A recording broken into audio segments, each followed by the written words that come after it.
शाहरुख के इर्द गिर्द ही ये पूरी कहानी जो है वो, चाहे कोई भी कैरेक्टर हो फिल्म में, जितने हमारे ह्यूमन कैरेक्टर्स हैं फिल्म में, सारे शाहरुख के पीछे दीवाने हैं। और जैसे आपने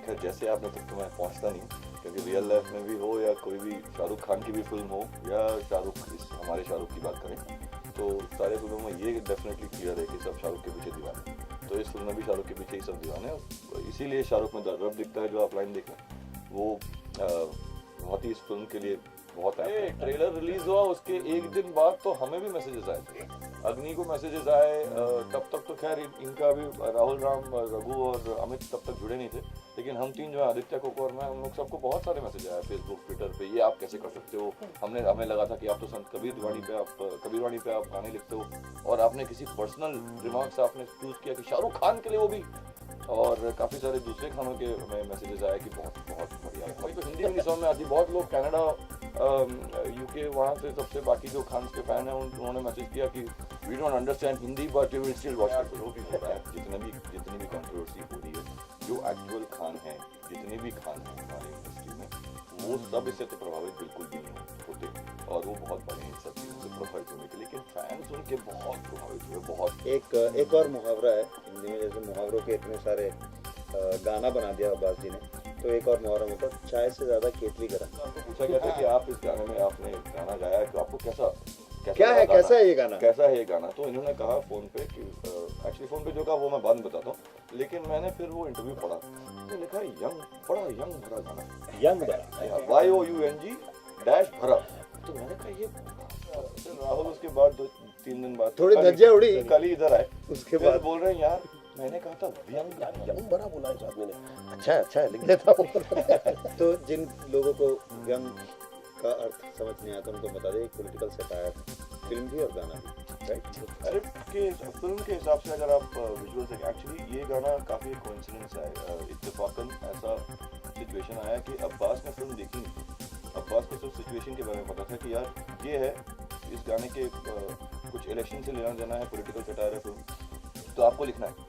तो अब्बास ने फिल्म में तो पहले तो पॉलिटिकल सटायर और मुहावरे तो बहुत सारे जोड़े, लेकिन भैंस आ गया इसमें, चूहा आ गया, बिल्ली आ गया, बकरी तो थे, बंदर आ गया, और कहाँ गीदड़, तो इतने सारे एनिमल किंगडम को पूरे ले आए।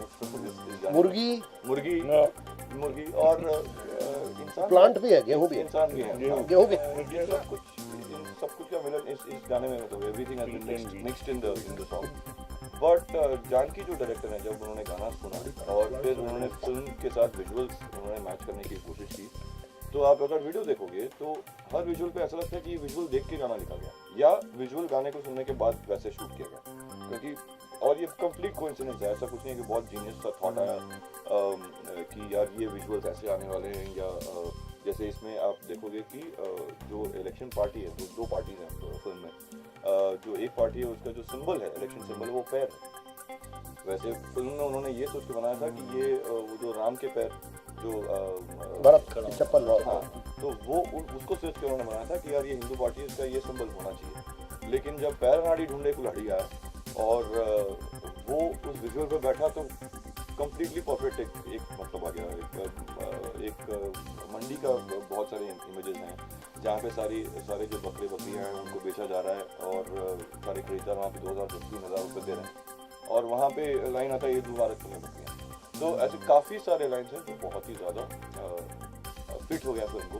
तो स्क्रिप्ट के हिसाब से तो बहुत ही क्लियर सा एक फिट हो गया, लेकिन वो सोच समझ के नहीं किया गया। दूसरी बात यह है कि बहुत जो व्यंग भरे जो गाने होते हैं या जो पॉलिटिकल गाने होते हैं, उनको मस्ती से गाना चाहिए।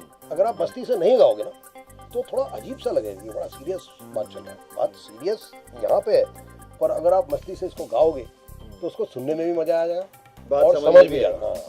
ऐसा नहीं लगता कि बाबा जी से दिखते भी और बाबा जी जैसे बोलते भी हैं। प्रीची नहीं। So it's a promotional song played along with Pramu. It's a part of the film. Film in fact film की शुरुआत अब गाने बनने के बाद ये डिसीजन हुआ कि यार ये गाना एकदम परफेक्ट है टू स्टार्ट द फिल्म। तो जाके ने ये डिसाइड किया the film will start with this, पैर नाड़ी से फिल्म की शुरुआत होगी। That's how it will come in the film.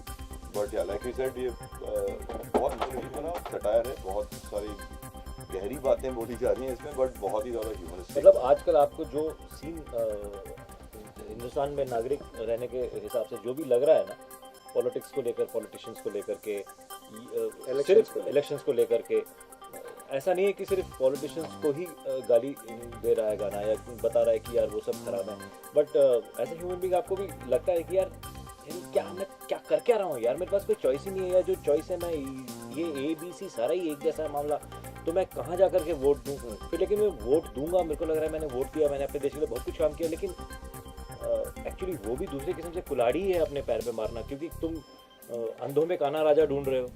और एक लाइन भी है ना, बेचूं अपने वोट फिर हाँ, भी अपनी फिर भी किस्मत को डांटूं। एक तो वोट बेच दिया, फिर कह रहे नहीं मेरे कुछ होने रहा, मेरा कुछ नहीं। तो ये एग्जैक्टली आजकल जो हमारे मन में जो घूम रहा है ना कि हाँ पॉलिटिशियंस बाई एंड लार्ज, तो हमने ये कह दिया कि पॉलिटिशियंस लो लेवल है पूरा मामला, पॉलिटिक्स ही हमारे देश का बंटाधार है पूरा का पूरा। क्या है उसका बंटाधार? बंटाधार हो चुका है पूरा का पूरा, हमारे पास चॉइस ही नहीं है, कोई उतने अच्छे लोग हैं नहीं। हमें लग रहा है कि जितने बैठे हुए हैं वहाँ पार्लियामेंट में, उसमें से 90% तो सारे ही खराब हमें लगता है। शायद होते हैं, शायद नहीं होते, हमें होते हैं। चलो तो होते हैं भाई साहब। एक ही ब्रश में सबको ऐसे पेंट करना उतने अकलमंदी भी नहीं है, वो दूसरा end of the spectrum is equally bad.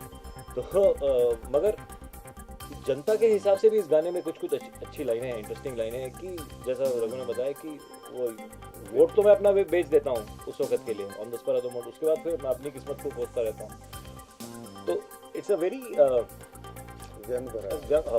या थैंक्स। देखिए वोटिंग जो होती है हमारे देश में वो सीक्रेट बैलेट होता है, तो हम बताना ठीक नहीं होगा कौन किसे वोट कर रहा है। सबसे बड़ी बात यह है कि मैं लाइफ में पहली बार वोट करूंगा इस बार। मैं दूसरी बात लाइफ में, बट पहली बार मैंने वोट किया जब मैं स्कूल से जस्ट निकला था, एंड फर्स्ट वोटिंग ये जाया था, बस अब मैं दूसरी बार वोट। मैं हर इलेक्शन में वोट करता हूँ, ये देखो मैंने ऑलरेडी वोट किया है, लेकिन मेरा कैंडिडेट कभी भी जीता नहीं है। तो ऐसे लगता है कभी कभी कि वोट आपका कैंडिडेट ईमानदार है। हाँ, के बारे में मुझे जिस चीज़ ने खींचा इस गाने की तरफ वो ये है कि बिल्कुल अभी जो इलेक्शन का चल रहा है हूबहू उससे मेल खाता है, बिल्कुल उस पर फिट बैठता है ये गाना। अगर आप मैं बोलूँगा ना, आप गाना सुन लेना, आपको पता चलेगा किसके बारे में कौन से लेंगे। तो मैंने सोचा कि हमारे आसपास जो वास्तविकता है, जो सच्चाई है, उसको लेके गाना लिखना चाहिए, और वास्तविकता ये है। तो आप देख लीजिए, आपको बंदर भी नजर आए, तो बस इनसे मैंने इंस्पिरेशन लेके गाना लिख दिया। इंटरव्यू खत्म। नेता चुनना पैरों पे कुल्हाड़ी मारना नहीं है, बार बार गलत नेता को चुनना, बिना ये सोचे समझे कि कौन सही है, किस वजह से वो इलेक्शन में खड़ा है, क्या कह रहा है, क्या करेगा, क्या किया है। इसमें से कुछ भी बिना सोचे समझे हम उन्हीं बातों में आके, उन्हीं वादों में आके, उन्हीं कम्युनल रीजंस की वजह से, पैसों की वजह से, बिरयानी की वजह से, हाँ। हाँ यू नो, दारू? जब दारू की वजह से, मेरी कौम, मेरा कास्ट, इन चीज़ों में जाओगे तो ये बहुत तो ये हाँ, तो बेसिकली जो उन चीजों के लिए बार बार अपना वोट डालते हैं, वो और पैर हर पे बार कुल्हाड़ी मारते वो पैर पे कुल्हाड़ी मारते हैं, कुल्हाड़ी पे पैर मारते हैं, कुल्हाड़ी को उनके पता नहीं किस किस हिस्से पर मारते हैं। हम कोशिश करेंगे कि थोड़ा ठीक ठाक हो। ये है बकरापुर, एक फिल्म है, उसमें मैं बकरे का रोल कर रहा हूँ, शाहरुख नाम है मेरा। ऐसा कुछ है, मेरा रोल नहीं है कुछ, बट मेरे जो परम मित्र हैं मोहन और कोको अग्नि के, वो उन्होंने म्यूज़िक दिया है इस फिल्म के लिए, और उन्होंने मेरा कान खींच के बोला आजा गाना गा, मैं बोला ठीक है, और उन्होंने बोला साथ में इंडियन ओशन भी होंगे। मैं इंडियन ओशन का बचपन से फैन हूँ, हाँ मैं उतना यंग हूँ, बचपन से मैं उनका म्यूजिक, और अरे रुक जा रे बंदे, मैंने कहा बड़े सीरियस और बड़े अच्छे आदमी होंगे ये लोग। मैं मिला इनसे और इस गाने की रिकॉर्डिंग में सारे भ्रम टूट गए मेरे। मेरा चाइल्डहुड थोड़ा डिस्ट्रॉय हो गया, little piece of my childhood died. So but yeah that explain पैर अनाड़ी ढूंढे कुल्हाड़ी, वो गाना गाने के लिए मुझे बुलाया, और मैंने आके गा दिया। इस गाने के शान में 4 चांद लगा दिया मैंने। शाहरुख क्यों भाई, और शाहरुख में रब क्यों दिखता है? ये आपको फिल्म देखने के बाद ही समझ में आएगा इधर कि शाहरुख में रब क्यों दिखता है, और कैसे यहाँ शाहरुख में रब दिखता है। बट फिल्म का the whole story of the film is about this, that यहाँ शाहरुख में रब दिखता कहानी बताऊं जो आपने बहुत अच्छी तरह समझाई थी। है। हाँ बिल्कुल।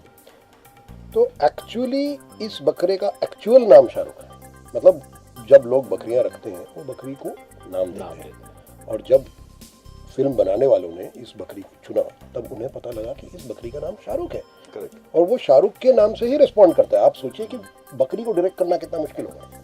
तो एक्चुअली फिल्म का इंटीग्रल पार्ट है, जब मिला उन्हें ये बकरा, उसका नाम ही शाहरुख था, तो उन्हें वो रख लिया। और उनके पास चॉइस ये था कि या तो शाहरुख होता, या फिर सलमान होता, या फिर आमिर होता, क्योंकि सारे जो जहाँ पे वो कास्टिंग करने के लिए बकरे ढूंढने के लिए गए थे, वहाँ पे जितने ओनर्स हैं जिनके बकरियाँ या बकरे थे, वो सब नाम बकरों का ऐसे ही देते हैं, फिल्म स्टार के ऊपर ही नाम देते हैं, कोई और प्यार से देते हैं। प्यार से देते हैं और ऐसे ही बुलाते हैं, यार ये तो मेरा शाहरुख है, ये तो मेरा सलमान है। तो वो तो जानकी जो डायरेक्टर है हमें बोल रही थी, यार मैं शाहरुख नहीं रखती तो सलमान रख सकती थी।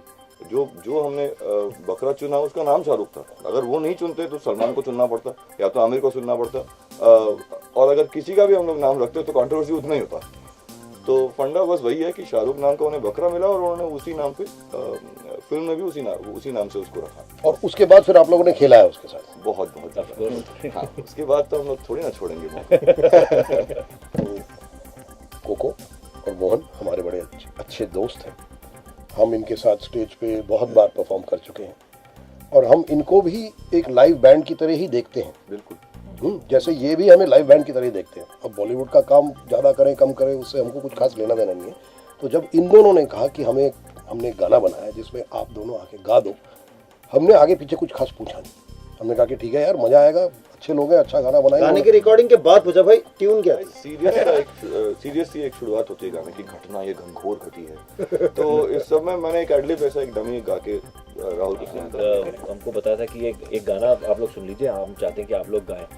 तो उस वक्त तो हमें मालूम नहीं था गाना है कौन सा, क्योंकि अब फिल्म में ये लोग काम कर रहे हैं, तो कोई भी गाना हो सकता है, इलू इलू भी हो सकता है, काम करते नहीं है। तो हमें वैसे कोई हिचक नहीं हुई, क्योंकि कोको और मोहन बोल रहे हैं तो ठीक ही होगा। तो इन्होंने हमें गाना सुनाया और गाने के लिरिक्स इतने अच्छे लिखे हुए थे कि हम लोगों को तो इंस्टेंटली एकदम ही अच्छा लग गया। बड़ा पूरी खतरनाक किस्म की पॉलिटिकल सटायर है इस गाने में, और व्यंग गाना। तो हम बस अगले दिन पहुंच गए, हमने एक्चुअली बहुत ज़्यादा सोचा भी नहीं, हम जैसे अपना काम करते हैं वैसे ही आ गए, दोस्तों ने बुलाया था तो पहुंच गए और उसके बाद फिर बहुत ज़्यादा मज़ा आया। हाँ, गाना इन्होंने जैसा गाया, जैसे राहुल और अमित हैं, जो मैं बोल रहा था कि काफ़ी सीरियस मतलब सेट एक ट्यून था, तो मैंने कहा राहुल को ये एडलिब है, आइडिया है, तो ऐसा कुछ।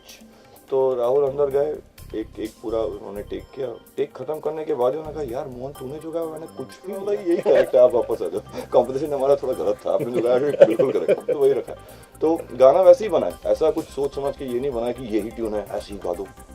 प्लेबैक सिंगर को हमने बुलाया कि ऐसा एक आइडिया है, उसको डिलीवर करो, ऐसा तो हमने सोचा भी नहीं। हम लोग में से कोई भी यहाँ पे प्लेबैक सिंगर के तौर पे एज ए करियर किसी ने भी नहीं लिया, ना रघु ने, ना राहुल ने, ना अमित ने, ना कोको ने, हमने जब इनको बुलाया था तो इसीलिए बुलाया था कि सारे अपने पर्सनालिटीज लेके आएंगे, और इस गाने में बहुत ज़रूरी था कि अपनी एक एक्सप्रेशन हो, और वो भरपूर है इस गाने में। आपको रघुराम बिना वीडियो देखे आपको समझ आ जाएगा कि रघुराम कौन सा पार्ट गा रहा है, राहुल कौन सा पार्ट गा रहे हैं, अमित कौन सा पार्ट गा रहे हैं, और मैं कौन सा पार्ट गा रहा हूँ। तो इट्स क्वाइट ईजिली रिकग्नाइजेबल, हर जन का एक्सप्रेशन काफ़ी उनके पर्सनालिटी के हिसाब से जो है वही है। बट मैं आप लोगों को बताना चाहूँगा कि इस गाने में हमने किसी सुपरस्टार के लिए गाना नहीं गाया है, ना तो हमारी आवाज़ें, हाँ लेकिन बकरे की आवाज़ में यहाँ पे ओनली म्यूजिक, सिर्फ म्यूजिक चल, यहाँ पे फिल्म के बारे में कुछ भी नहीं। हम लोगों को इच्छा कोई होती है, कोई एक्टर है ना डायरेक्टर है, no one has played any small part, sorry हम तो बकरा में, हम लोग सब स्मॉल पार्ट्स बिग पार्ट्स में म्यूजिक नहीं। उन्होंने जो है बहुत सारे जो कहावतें हैं हिंदी में उसको लेकर बदल के हल्का सा व्यंग किया है ना। तो अपने पैर पे कुल्हाड़ी मारे, आप जानते ही हो, है ना, भैंस के आगे बीन बजाना, है ना, सॉरी, अपनी पैर पे कुल्हाड़ी मारे, भैंस के आगे बीन बजाना, ये सब उन्होंने लेकर एक ऐसा गाना बनाया है जिसका आइडिया मेरे ख्याल से ये था कि भाई देखो, हम सबको जो हम इलेक्शन में जो वोट देते से राजनीतिक वाले लोग हमारी ले रहे हैं, हमारी जान ले रहे हैं, और हम हर बार चले जाते हैं, यार ले यार मार दे कुल्हाड़ी, है पैर अनाड़ी ढूंढे कुल्हाड़ी की, भैया आज आजा, तू आ गया, चल तेरे को दे देता हूँ, तू आ गया तेरे को दे देता हूँ, ठीक है। तो ये आइडिया था मेरे ख्याल से उनके ये गाने का।